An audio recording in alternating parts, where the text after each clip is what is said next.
And that's the precinct captain of the 21st century, is people that are influencing people they know. And this is the power of the Obama campaign in 2008 and why they ran over Hillary Clinton, was they had people that were early adapters to the campaign that really liked the president, and then they recruited others.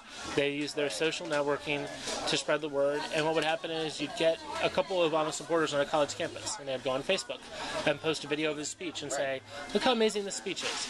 And 10 friends would say, I like this guy too, thanks for doing it. And then a few of them incorporate on their page, and it spread. And those friends don't have to be geographically proximate to the other one. And propinquity is what social scientists call it. Propinquity. And here's the key.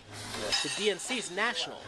That's the only place you can do it. You can't effectively do this at the county or state. Well, state, you can do it at least within the state. I mean, but people's networks reach beyond it. Sure. I want to know, you know, in Virginia in 2013, if we have voters that can be influenced by Democratic activists in other states that are not having elections, that's great information. I want to know if a precinct captain who's working for Elizabeth Warren this year in Boston has a kid that just moved to Arlington. Absolutely, or going to school at, I don't know, James Madison or Virginia Tech or whatever the hell. But I need to know that information. And the DNC ought to be sending her something once we get this type of thing incorporated in the file. The way you use that is, you know, they get a message, that activist in Massachusetts gets a message saying, hey, there's a key election coming up in Virginia. They have a right-wing candidate, Ken Cuccinelli, running. Everyone knows who Ken Cuccinelli is now. He's a national figure. You know, and we noticed that you have contacts with 7 Virginia voters. They are blank, blank, blank, and blank. Can you contact them and let us know, you know, are they on board with, get them in the GOTV list and whatnot? But nationalize this election, and especially in somewhere like Northern Virginia and Tidewater, this will work, because in Northern Virginia we're so transient, the people from out of the area, and coming in Maryland, D.C., Northern Virginia, interacting, constantly moving in and out, that we can, by carrying over and working with those parties, like, we're going to be able to influence more people and reach into the state even greater.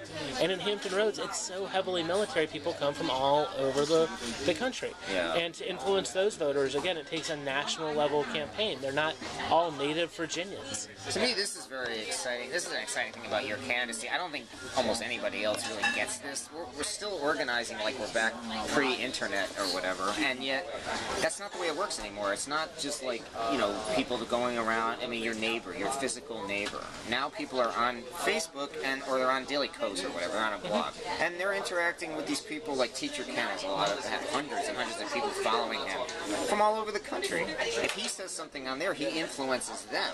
I don't know if he has any influence with his physical neighbor in Arlington. He may not even know them. I mean, even on your own street, people generally know their neighbors on their street. Precincts are not streets. Right, no, they're like, you know, in Arlington here, thousands and thousands of people. We're sitting in, you know, middle of Clarendon here. There's high-rises all over the place here. I mean, a precinct is like one of those high-rises. How many people do you know in your own high-rise, let alone in the next one over? I guarantee you probably don't know anyone. You probably don't know anyone on another story in your high-rise. Right, exactly. You know, maybe you know a few that like are right next to you. Because you run into them or or something you like had that. loud music one night and they pounded on your door or something. But you know, like it's not a normal interaction.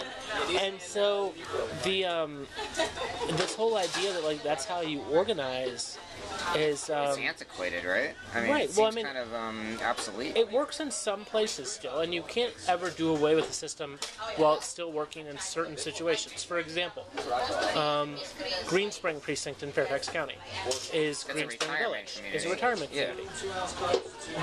Through their precinct level organization, they all eat in the same dining room. They see each other all the time. They have a club that meets. People are there to retire and go to club meetings, so their club meetings when they have Democrat club, hundreds of people come.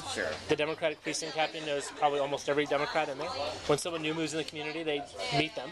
When Republican precinct captain knows everybody. And then it becomes a GOTV mechanism, and that's a great way to organize.